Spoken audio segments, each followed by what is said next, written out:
Joe, Erica, today's immigration enforcement sends a clear message that though some said Operation Midway Blitz was over, it is not. Multiple sightings across Chicago's southwest side and the surrounding suburbs have people afraid and also expecting people to stay, immigration enforcement to stay for at least the next few days.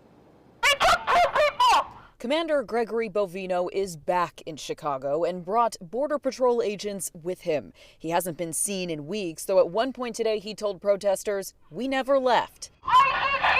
CBS News Chicago has heard reports of multiple people detained. Neighbors tried to prevent that from happening, meeting federal agents at every turn, driving in their own cars, honking and using whistles. A caravan of federal vehicles drove through a Food for Less and then a Menards parking lot. They stopped on the side of the road near Cicero and Roosevelt, zip ties ready at their hips, holding what appeared to be pepper bullet launchers.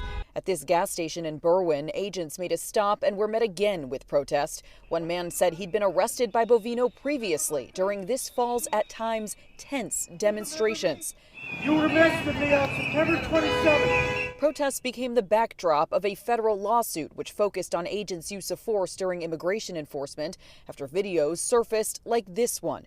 Bovino pictured a few months ago in Little Village throwing a tear gas canister into a crowd.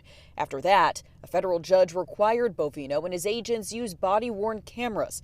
We did not see any of those weapons being deployed today. For some, agents' shifts seem to end back at the Broadview ICE Processing Center. It's not clear how many people detained were taken there, while immigrant rights groups met to react to this sudden enforcement spike. And it's hard to see these events as anything but targeted political theater of the most egregious effect.